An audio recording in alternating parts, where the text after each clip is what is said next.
that maybe this is a little personal and self-serving. However, I think we can all relate to it on one level or another, and that is teen angst.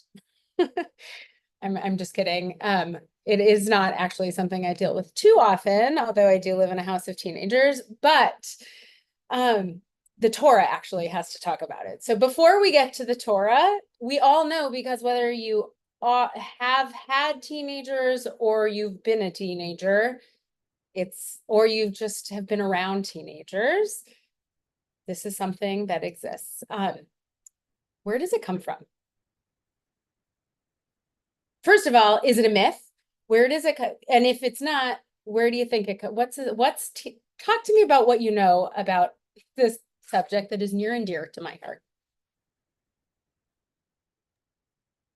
David, I think it's, oh, go ahead, David.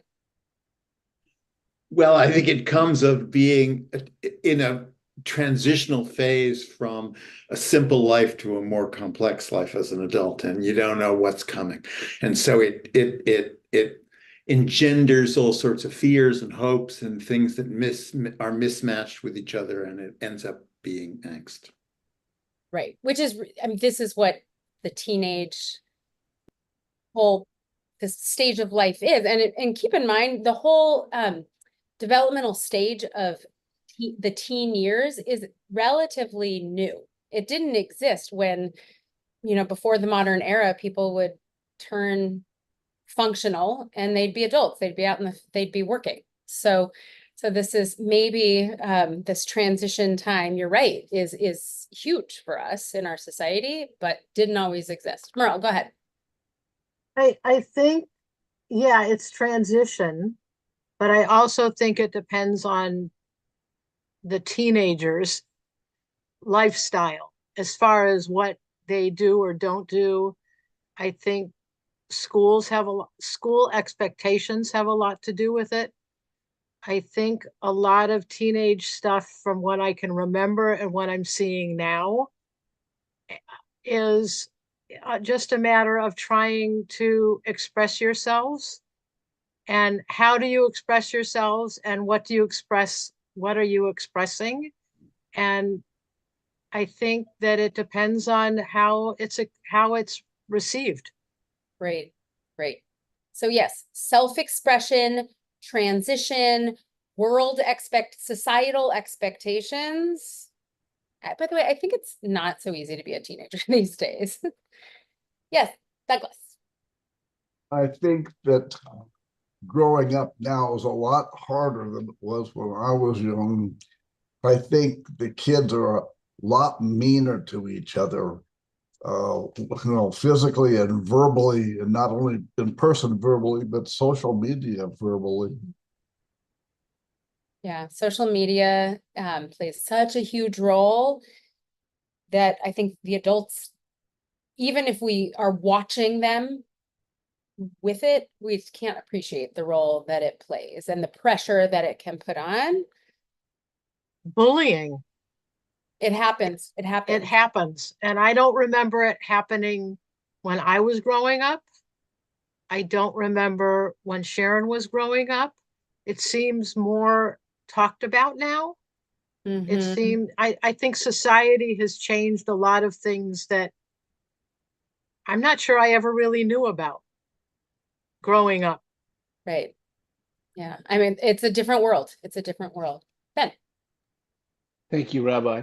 I respectfully disagree with my fellows here, that I think in my day, way back when I was a teenager, there was still bullying, and I don't want to repeat some of the phrases, but but people would make fun of guys who were maybe not of the same model that we thought they should be, if that makes sense. Maybe guys who were more feminine, for example, would be ridiculed and bullied. And there were just other things. We used to get in fistfights. So I think it's changed, it's morphed, but and I think it's very competitive these days. I don't know that we have the same competition. I mean, it was competitive, but in a different way. I mean, now the pressure is on for grades and extracurricular and all that stuff. So I think it's different. Yeah. Yeah, I was gonna share, thank you for that. I was gonna share, I have a 13-year-old daughter, and there was a big thing in her middle school last year. I was on this parent WhatsApp chat that I have left because it was just so overwhelming. And there was this huge conversation with the parents about the bullying that was going on and how terrible it was. And then I mentioned something to my daughter, and she said, they're like a couple mean kids. There's some mean kids. And then we talked about the fact that the mean kids have existed in every generation. Somebody else have their hand up. Oh, Doug, yeah. There's a lot more drugs and alcohol out there now than, when I was growing up, it was pot, and that was about it. But now, geez, there's a lot more.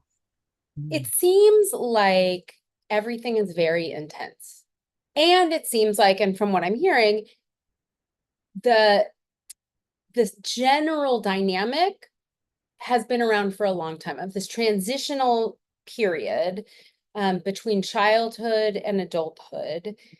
There's something, it's tough. Even back in the day when there really was no such thing as the teenage years, like in biblical days, right? There was no such thing as this period. So in some ways it's the same, and in some ways it has gotten more intense. Merle. I'm thinking that maybe when I was growing up, we weren't sure of definitions. I was an overweight child and I was clumsy. And I guess the teasing that happened to me was bullying, but I never thought of it as bullying because we didn't know that word. The other thing that I just found out, I was just reading something, that now in these vaping pens, I'm seeing that there's fentanyl in them. That's the really bad drug or something. That's how ignorant I am. And, when I go up to our corner and I see kids in the grocery store and Walgreens are just out for a walk, or at McDonald's, and I see them with vaping pens, and they're in middle school, which is what, 7th, 8th, and 9th, 6th, 7th, and 8th grade. And I'm thinking, where do they even get those? So it's that goes with whoever just said there were more drugs and alcohol. That's another piece of it. Yeah. And things are too easy for kids to get a hold of. Right, exactly. So access is a real issue. Right. Go ahead. I'm sorry to be hogging, but the guns out there are nuts too. I'm 5'2", so when I grew up, it wasn't a piece of cake. It would have been harder now, but still, back then, I remember there was one fellow that I dreamed of getting underneath the bleachers and shooting him. And if I lived in this current period, that would be possible. Back then, it wasn't. So it's, the bullying hurts. Yeah. So clearly these dynamics are not new. They're not new. Our Torah portion this week touches on these dynamics, but before we're going to look at two particular parts of our Torah portion, and I think touch on this dynamic. But before we even look at them, it's worth noting that our Torah portion this week is called Teitzei, and it is, again, we're at that point in Deuteronomy where, I know we say this through the whole book of Deuteronomy, but Moses is talking to the people, getting ready to send them off into the promised land. They've learned the life lessons, we hope. They've had the life experiences. And this is literally the punch list of laws. I believe there are 74 individual laws in this week's Torah portion, more than any other Torah portion. But two of them relate to this. So I want us to look at a couple of these and think about not just the dynamic for these teens, excuse me. But what I'm curious about is what the Torah has to say about what's our role in this, right? We're not there anymore. I'm so sorry, I've spent the week in bed. We're not there anymore. So now the older generation, what is the older generation's role in dealing with the teen angst? And what does the Torah have to say about that? I'm so sorry. I will stop. I'm going to share my screen, but before we do that, let's join together in the blessing for Torah study. Baruch atah Adonai Eloheinu melech haolam asher tiranu b'mitzvotav v'chivanu la'asot b'divrei Torah. So sorry. Okay. This is one directly speaking to the teen angst. Yeah. It may sound familiar to many of you. If it's not, that's okay. And I apologize, my copying and pasting did some weird things. So I'm going to read.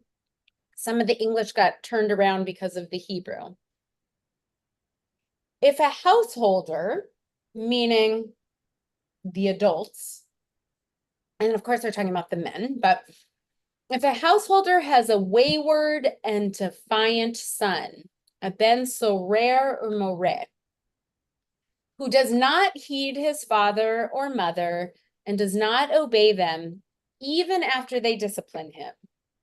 This is what we call teen angst, right? What's going to happen? His father and mother shall take hold of him and bring him out to the elders of his town at the public place of his community. They shall say to the elders of his town, the parents now, this son of ours is disloyal and defiant. He does not heed us. He is a glutton and a drunkard. And this is where the English got turned around. Thus shall thereupon his town's council shall stone him to death in the public square. Stone him to death. Thus shall you sweep out evil from your midst, and all Israel will hear and be afraid. Is this familiar to people? Yeah, some of you, yes, some of you. Those who are picking your jaws up off the floor, I would like to guess that probably it's not familiar. Reactions. I love this section because it was so vivid. And I'll always remember a drunkard and a glutton, or a glutton. I mean, that's pretty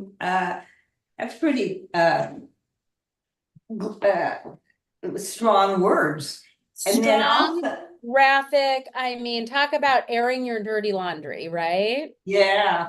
Yeah. And the kid's gonna be stoned to death. I thought, all right, all of those who had disobedient kids, hey, let's get them out. However, there's an ameliorating circumstance here. Apparently, the town had to vote on it, or the mother was part of the issue, and they said mothers usually have a bleeding heart, and they're not going to let their son be stoned to death. Right. If you got dear mommy out there doing it, you're the kid, you're really, really hopeless. Ben, go ahead. It seems like a pretty low bar for misbehaving, being drunk and gluttonous. I mean, that's overeating, right? And I mean, I think I might have gotten drunk when I was 17 and maybe had too many Tommy burgers or something. And then to be stoned to death, a pretty severe penalty. So it doesn't seem to make sense to me. Punishment does not fit the crime. Great. It ought not, right? It should hit us that way. This is a shocking verse. Rebecca, go ahead. I think it refers to bad behavior over a period of time. I don't think it would be one instance where a child would be stoned to death. But I do remember back when I was a preteen, I don't really recall it so much as a teenager. And it usually happened to boys and not necessarily girls, but there used to be like a school for the bad boys. They'd be taken out of public school and had to be put into some other type of schooling atmosphere that wasn't in the Right. So what was that called? An obedience school or something like that? Okay. Reform school, Rabbi? Reform school. Right. Thank you. Sure. Jonathan, go ahead. So I think this is a common charge that is levied against the Torah by people who really don't want to think about it. And they tend to use another verse in, I think it's Exodus or one of the other books where it's shorter. Like this one says, you know, he's a glutton, he's a drunkard, he will not obey under any circumstances before the elders and all of that. But there's another verse in, I think, in Exodus or some other place where it's just sort of like, hey, a kid who talks back, you can kill him. And that one is the one that everybody goes after the Torah for. But I think, you know, like some people pointed out here, you know, this is a situation, it's saying philosophically that child or adult, the child's life belongs to the parent philosophically. Because the parent is empowered to do this, to stand in the public square. They have the power, but the realism of the situation is a mother has to want to kill her child. You know, a mother, in order for this to happen, a mother has to be willing to kill the child, and a mother has to be willing to kill the child in front of the elders of the village, in front of everybody. You find maybe in certain situations, you can also look at it like back in the day, you know, parents didn't have Social Security and retirement homes. You know, your ability to live as an aged adult required being taken care of by your child. If your adult child does not take care of you as a 70-year-old child, you will die of starvation. So we're talking about different worlds here, you know, on the one hand, just to treat this as a situation like, oh, mom's just going to kill, you know, her child because he didn't make his bed, you know, it's almost like, yeah, she's a blood drinker, blood libel. You know what I mean? It's like just a completely, in all of the centuries that the Jews have had this commandment, which history book has a parent killing a child, stoning a child to death? Like where have we heard of this happening? You know, it just does not happen because it's contrary to human nature for it to happen. Right. It's really just saying that you get up in front of all of the authorities everywhere and agree that something so egregious must have happened that, yes, this can be done. Now look at history. Was it ever actually done? Well, we're gonna actually look to that. So I have an answer. Okay. Our text page has an answer for you. But to your point, I'm a mother, trust me, of teens. I've been frustrated before. They're gluttons. My kid doesn't get to be almost 6'6" for nothing, right? I mean, so I can tell you, I should have been killed 2 or 3 times by only my mother saved my life. You know, me too, right? This would never have. This is so. There's something going on here. There's something going on here because we know from the very beginning of the book of Genesis how much the Torah emphasizes human life. This does not, there's something going on here. So let's hear a couple more comments and then we'll see what some of the commentators say because it's nuts. It's nuts. Merle and then Brad. I'm thinking that a lot of this depends on the parenting then and now. Mm-hmm. Then was certainly, I think, harder to be a parent than now, maybe not. But and Rabbi, you may know this story. 2 years ago, I think it was, our older granddaughter was bullied at school. Gabby and the school handled it really well before Sharon and Jason even found out about it. And the parents who were responsible for their children or their child, when they were notified, the mother did nothing. The father got very, I don't know what the word is, but proactive, I guess, as far as what the heck happened and how is the school going to handle it and what about the other parents. And it all got handled, but was interesting. We're talking about that, you kill your child in front of everyone, depending on the situation, I guess. Some Not situations. even kill your child. Let me just jump in for a second. Encourage the town to kill your child. Right, exactly. But, and I'm more- thinking about what Gabby said months later when we were discussing this, when it was just one-on-one. And her comment is this child got sent to anger management classes.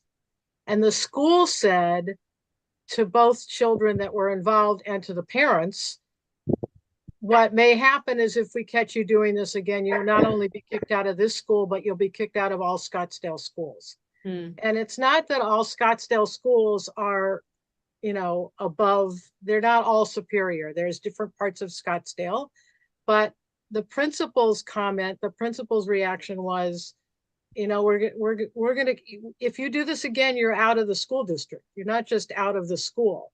And for Gabby to recognize that this child was sent to anger management classes can be pretty rigid.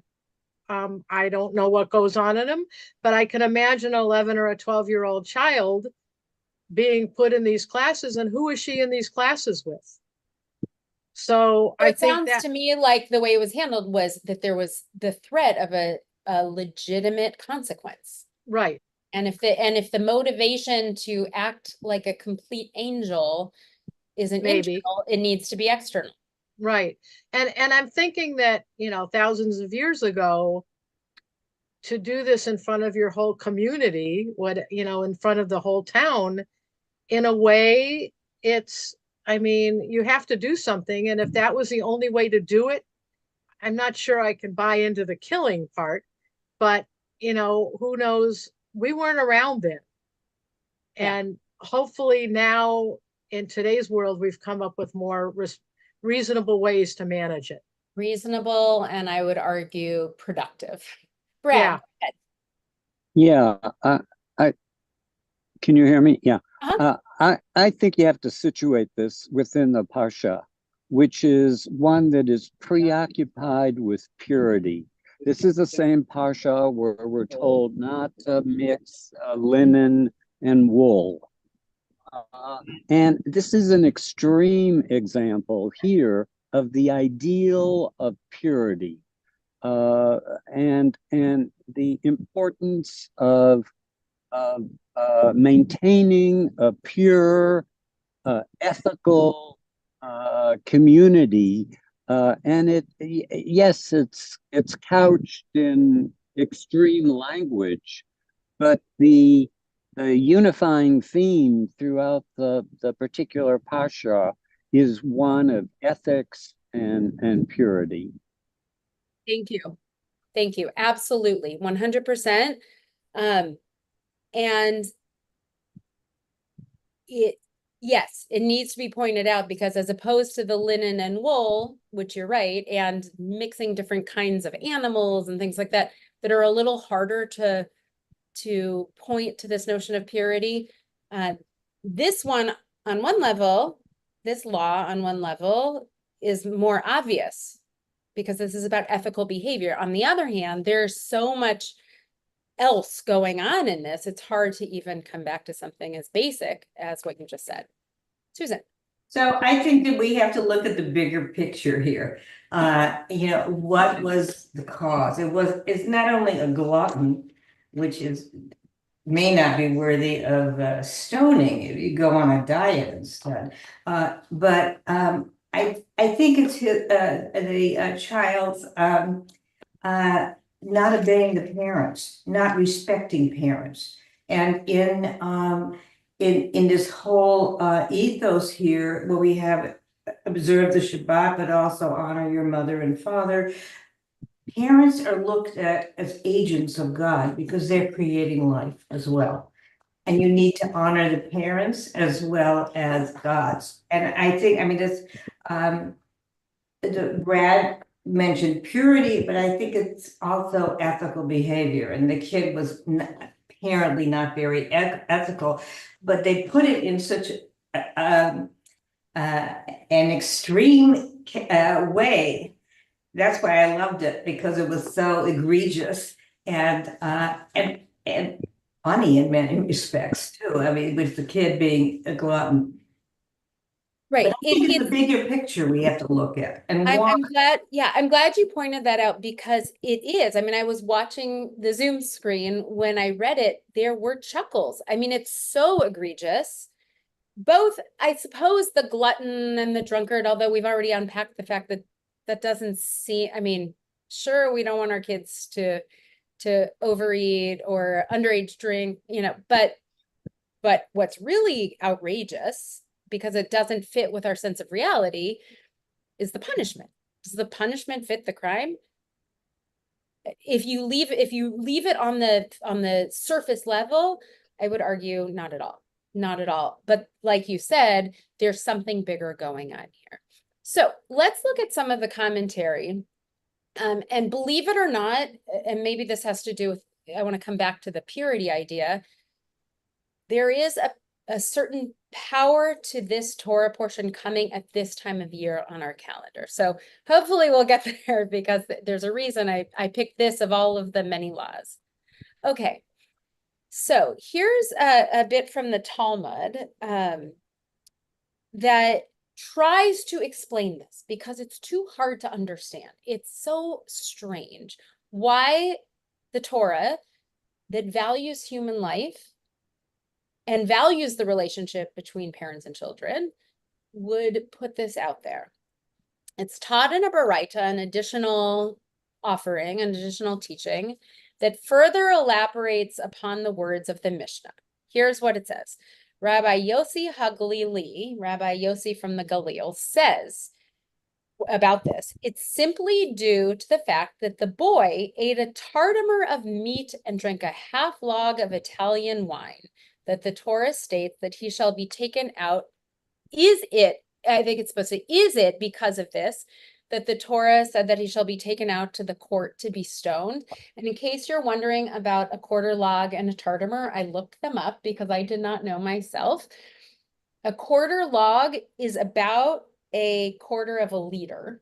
I'm sorry, a half log of wine is about a quarter liter, and a tartamer of meat is about a half a pound of meat, right?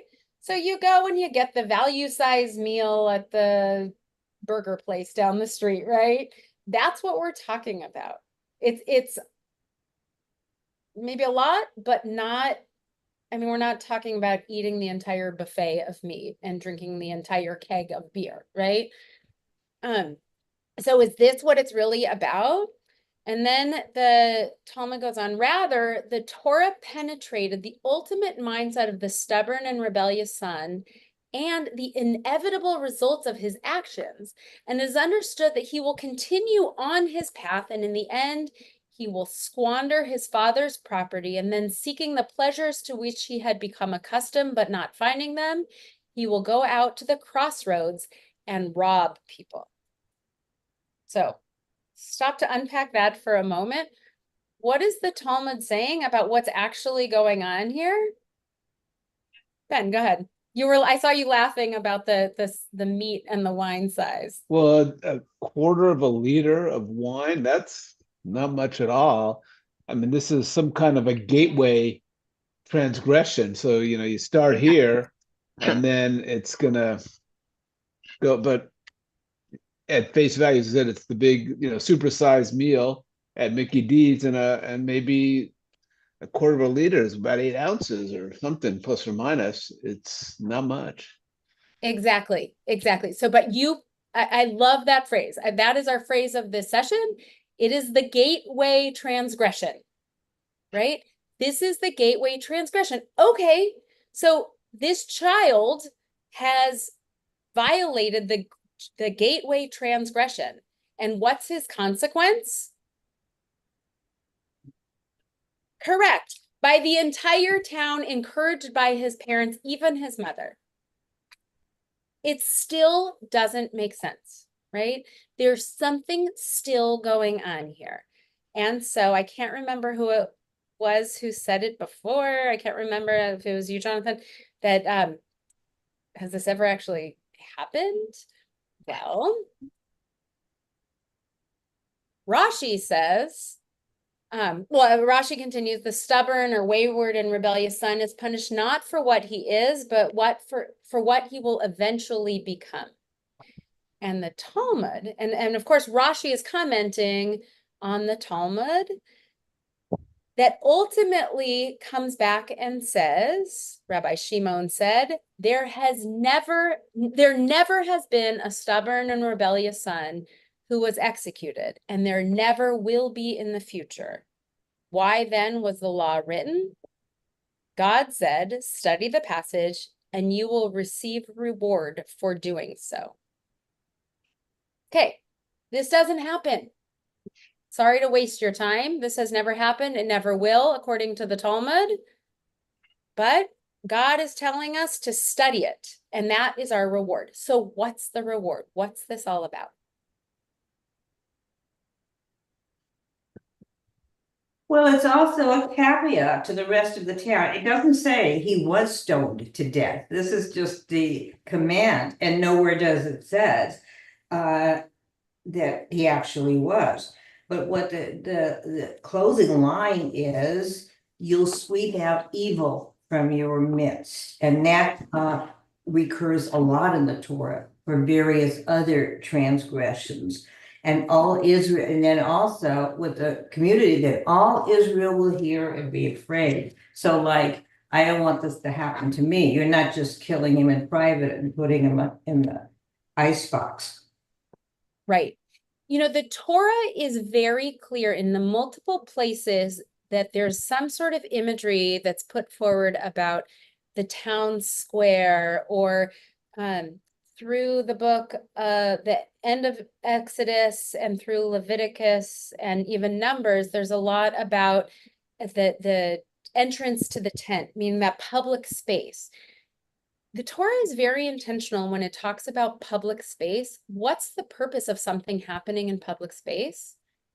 Well, it's for the community. It's a warning to the community that this, I mean, they were big on that in the Middle Ages when they guillotined people, when everybody came out like the opening of a new movie, you know, but it was to say, look at it, if you transgress, this could happen to you. So there are consequences. Great. David, go ahead.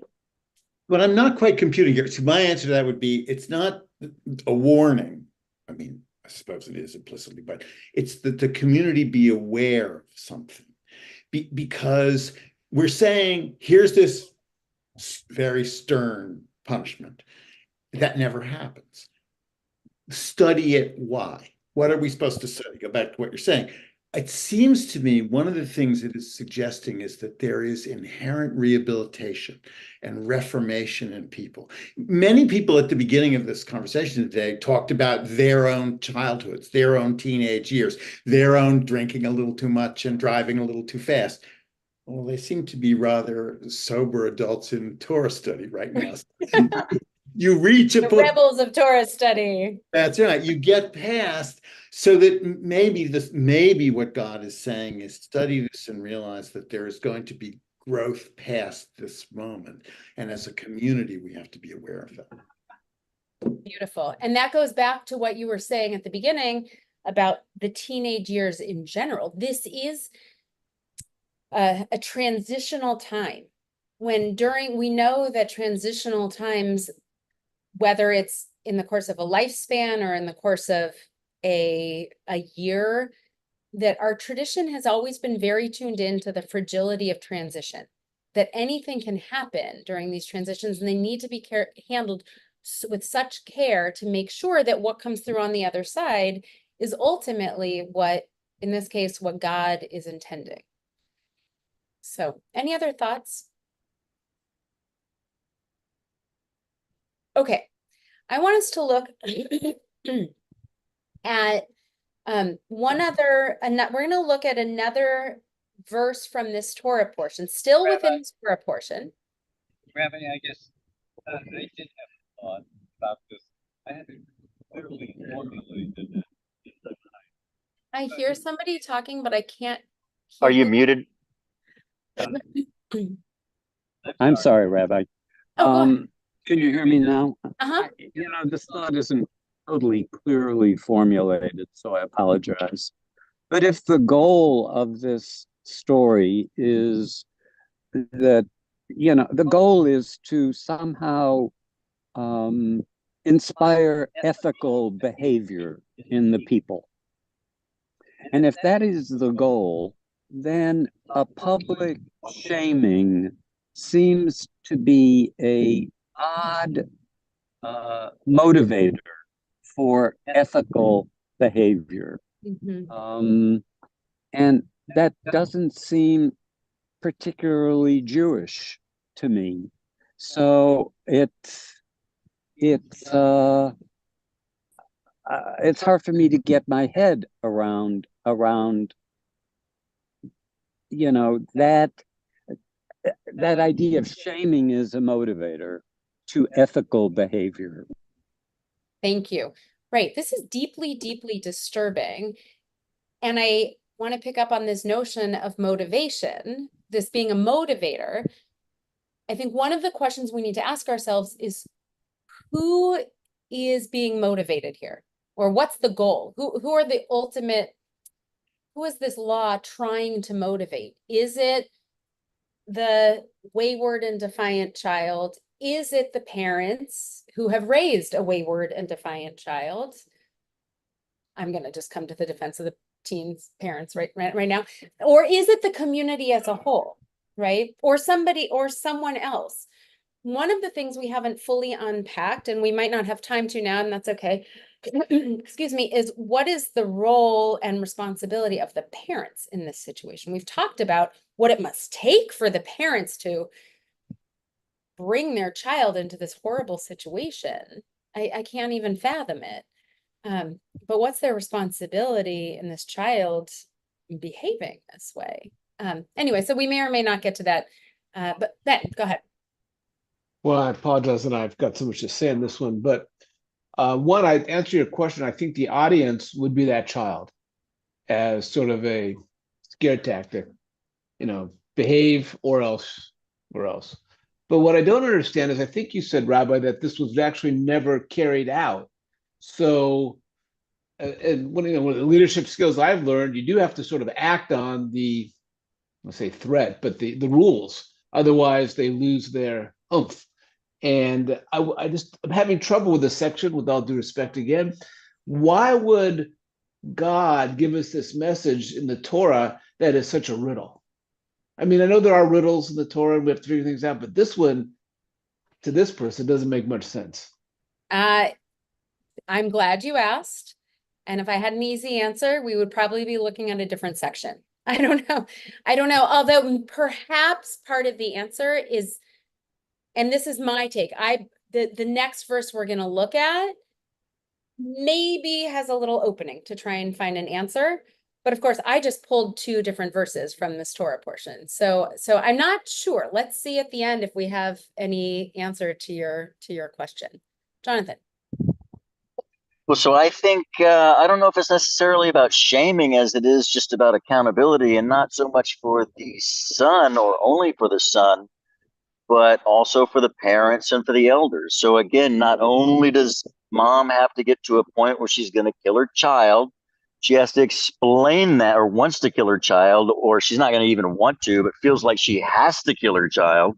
She has to then explain this to the elders, and then the elders have to agree to this. Like, can we not find some other solution for little Johnny besides death, So, we don't necessarily have to assume the complete godlessness of everybody in this. And I don't know if it's so much just, if there's a shame in it, it's I guess, you have nutty, crazy moms too. They are going to have to, and if you have some bipolar psychopathic mom who really does want to kill her child, the whole town has to be, willing to let her do it. So it's a kind of, we all have to agree to this. We all have to be accountable to this.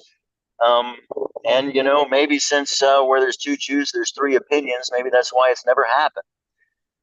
That's on the one thing. It's kind of really hard to get people together to do that sort of thing. And you'd think somebody would think of something besides killing someone. But then, the other one is, why is it so weird and why do we have to study it? That was actually just Rashi's point, I think. And I think part of it is that the fact that it is so extreme, well, for one, that makes it excellent philosophy because it just covers, ultimate ideas, like anything that could, you're going to have to think about anything that could come up over the course of history, to address this problem or to deal with all the things that come out of it. And that's consistent with so many things in the Torah. I mean, the Torah is just weird, if you really want to show how much you love me and show everybody that you're my people, cut off a piece of your penis.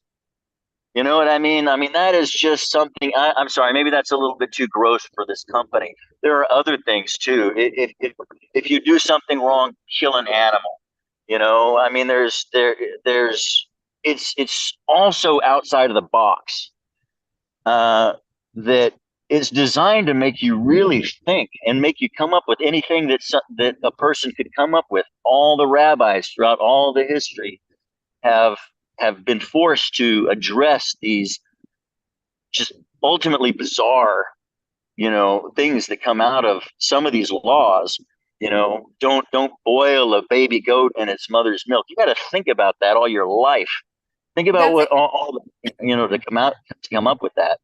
So the weirdness of it and the challenge of it provides just infinite opportunity to contemplate and derive everything that could come out of that law. That's exactly right. Because if it wasn't a little weird, it wouldn't compel us to dive deep below the surface. If we read any of this at the surface level, we're missing 90%. It's like an iceberg, right? There's so much below the surface here. And I really, really believe that even some of the most out there elements, perhaps especially the most out there elements, like a law like this, there's a lot for us to learn, but it is not on the surface, because on the surface, it's so ludicrous. We're not sure whether to laugh or cry when we hear this law. And we're not new. It's not new to us, by the way, right? The rabbis of the Talmud said it's never happened and it never will. Okay, to your point, then why is it there? Susan, go ahead. Yeah, I don't think it's weird. I think it's wonderful, using another W word.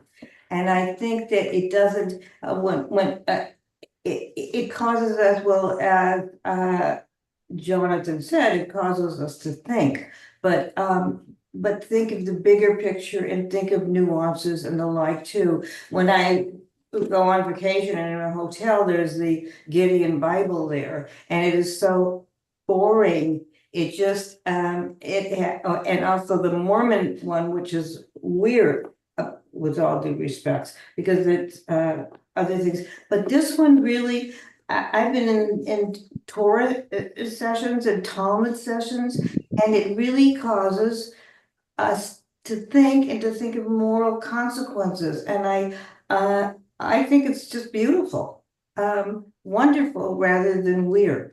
And as Benjamin said, there are things that are unknowable, or you said that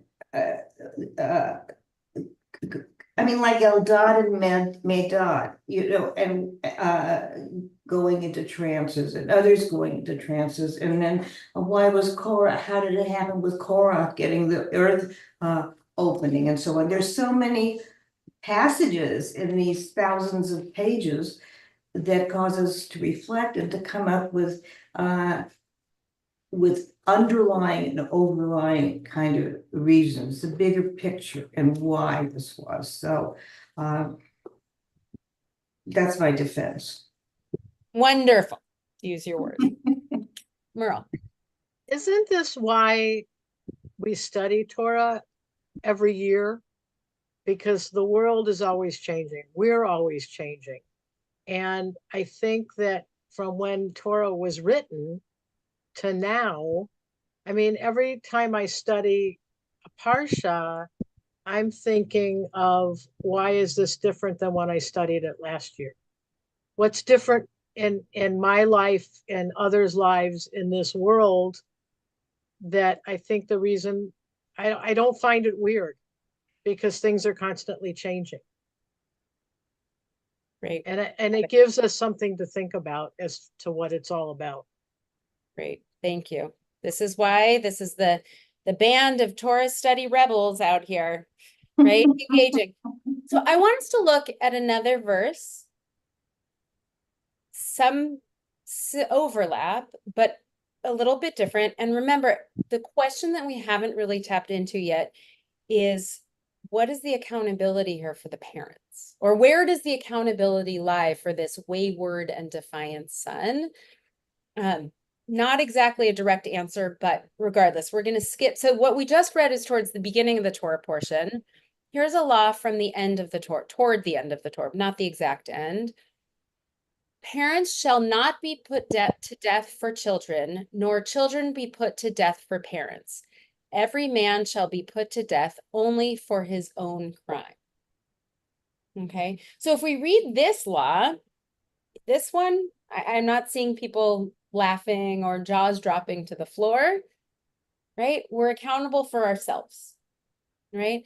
And Rashi here, and this is, the English got turned around again because there was some Hebrew in the text. So I'll read it for you. Rashi is trying to understand, go even deeper on even something that, a piece of Torah that seems pretty logical and straightforward just on the surface, lest we leave even something that seems logical on the surface. Rashi comments on the phrase, every man shall be put to death for his own sin. And he looks at the Hebrew word for man, which is ish, right here in Hebrew. And he says, this suggests, but I figured out the English here, but one who is not yet a man, an ish, does sometimes die on account of his father's sins. Little children sometimes die at the hands of heaven because of their parents' sins. Okay, so this is not the same situation. In fact, in many ways, the opposite. What do you think of what Rashi's saying? Is it true that young children, if we're understanding that verse as children who are not yet fully grown men, do actually die at the hands of their parents' sins because of their on account of their parents' sins? What do you think, Benjamin?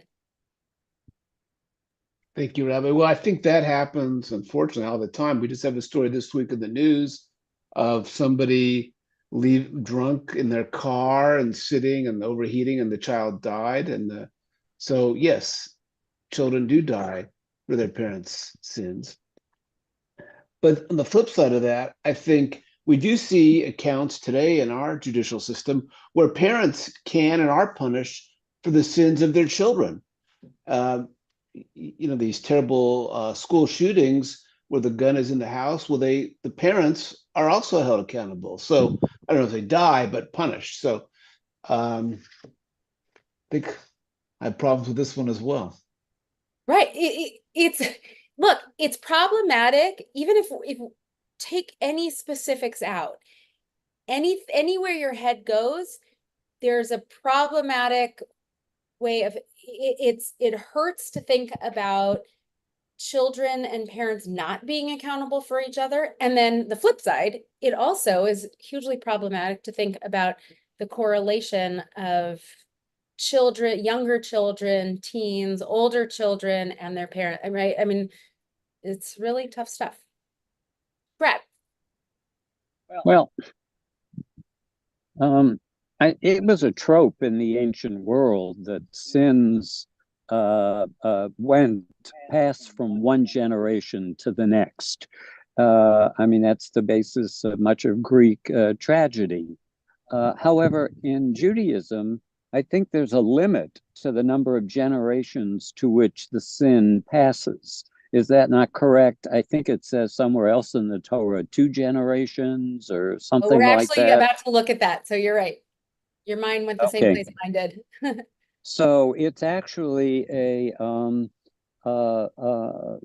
not as tragic as the Greek concept, for example, where it just went from generation to generation to generation with no end, as the house of Atreus. Great. Thank you. Any other thoughts about this? So I thought that it's in 2 different places, Brad, from what I remember. One was in terms of the number of generations, but wasn't it Ezekiel as one who, and I think it could have been Ezra as well, who said you're not going to be punished for, the child is not going to be punished for the sins of the father, the parent, let's put it that way, because it's usually the father. But you see consequences. I mean, if your parents are drunkard, you often on drugs, you often have kids that are. And then you have Bernie Madoff. Look what happened to his 2 sons. Right. Let's take the theory out of it for a minute. We all know either from our own families or families that we see around us. We all know from our own, I mean, we inherit as children from our parents. It's the nature nurture debate, but regardless, if you're raised in a home, you carry some of these traits with you to all different consequences, the good, the bad, and the ugly. I put at the top of this page, from generation to generation, things get passed down from the worst to Torah, from generation to generation. Rebecca.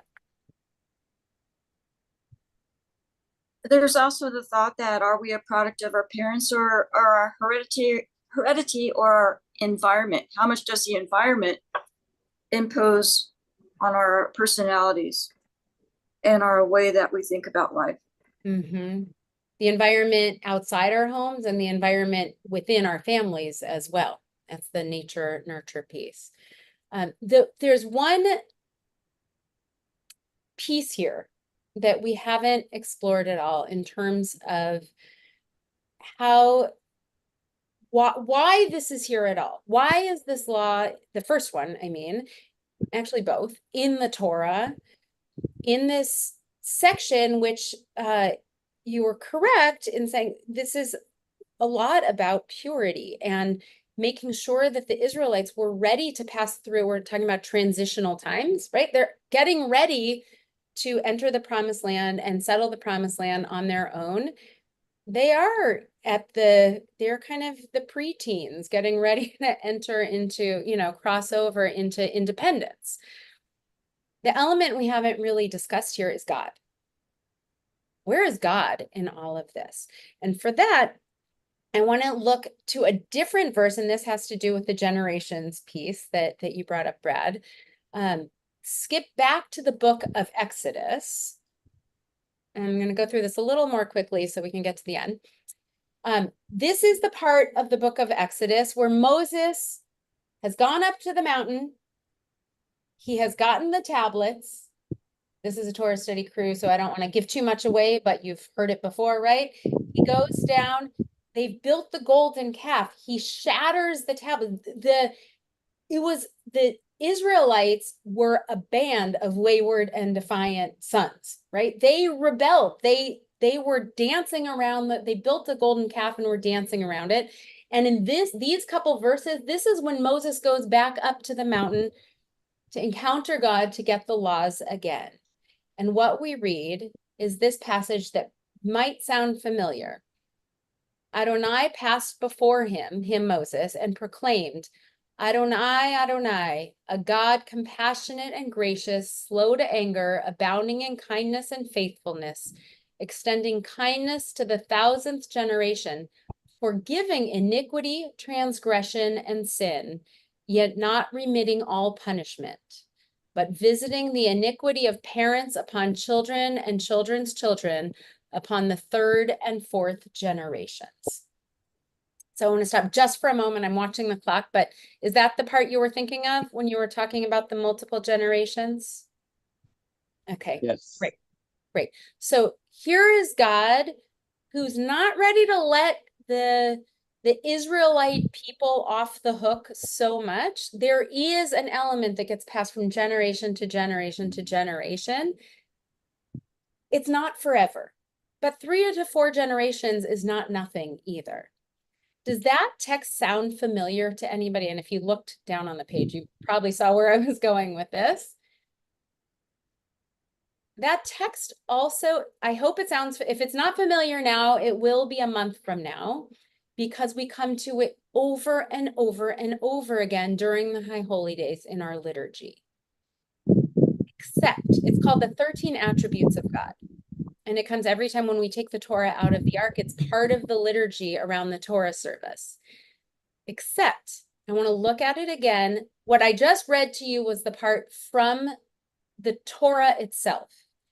There is a slight, you have to really pay attention. This is way below the surface now.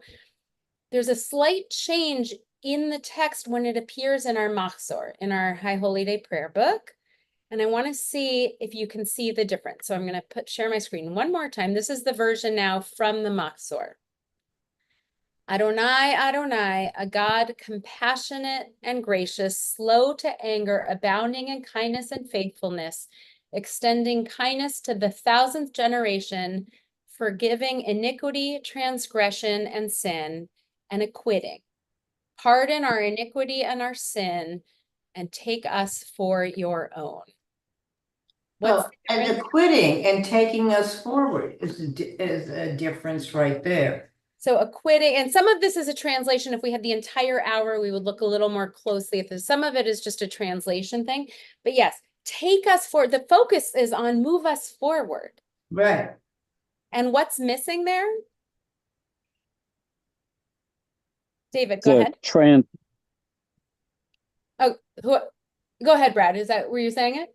I was just going to say the transmission of sin from one generation to the next. Great. Why is it not in the Machzor? It's in the Torah. We're taking a quote from the Torah and it's put in the Machzor, and this was not a printing error. Why is it there? I would offer because the ancient rabbis who put our Machzor together, 8th century-ish, had too much trouble. This takes us back to this wayward and defiant child in the town square. This stuff is so undigestible. Why? Not because the people don't need the lesson. The people need the lesson, but because God, when we talk to God, when we stand before God at the High Holy Days, we need God. This is self-serving, right? We want God to allow us to move forward through this time of transition. Again, back to this transition time, the transition from one year to the next, and these very tenuous days of awe. God, hold us up. Be the Avinu, be the parent, right? To support us into this next year, because we recognize how fragile we are at transition times. Not that we shouldn't learn from the past. We should learn from the past. But we need God. The Machzor is saying that we are turning to the God of the High Holy Days. The theology of the High Holy Days is God who definitely sits in judgment. I mean, we know that's another conversation altogether. The God of the High Holy Days, the God, the way God is put forth during the High Holy Days, is really actually quite scary. Scarier than the way we often look at images of God through the year. So what do we want? God, hold us through. We are not perfect, but hold us through this. And I want to look at one more piece from the Talmud to perhaps help us land somewhere. The Talmud looks at this and says, visiting the iniquity of this, or the sins of the fathers upon children. Remember, back to Exodus. And it is written, the children shall not be put to death for the fathers. That's from this week's Torah portion. We set these verses one against the other and conclude that there is no contradiction, because the former passage about the sins being visited upon the children, the former passage refers to those children who continue in their father's ways, and the latter, from this week's Torah portion, to those who do not continue in their father's ways. Every generation should do a little bit better than the generation that came before. As much as I want to give my teenagers a hard time, I'm their mother, and I want them to do better than my generation. And I know that they can. At the High Holy Days, we ask, how is this possible that we can hold out hope despite how much garbage has filled this year? How do we hold out hope that the next generation or the next year, when we get through this transition, will be better than the last? And for this, our last little piece of text, a little meditation for the month of Elul. We come, the Jewish people are given this, the 27th Psalm to focus on, to reflect on throughout the month of Elul. And different people have different practices, but you're really supposed to read the 27th Psalm every single day during the month of Elul leading up to the High Holy Days. But for this, just one line from the Psalm, though my father and my mother may reject me, the Eternal will gather me in. Though my father and my mother may reject me, we hope not, the Eternal will gather me in. And I think this is a lesson for us at the High Holy Days, that no matter how hard things get, our parents literally perhaps, but I think really this is speaking, the Psalm is speaking more metaphorically about our parents, the older generation, losing hope in those that come after. We might lose hope, but we ought not, because the one who really knows God will gather us in. And so let's turn to that as we try not to lose hope. We realize that what we offer our children, that we are connected to our children, and our children are connected to us, but ultimately we're all connected to God. Shabbat shalom, everybody. Thank Shabbat you. shalom. Shabbat. Thank you. Thank you. Shabbat shalom. Bye-bye. Shabbat shalom. Have a good one. You too.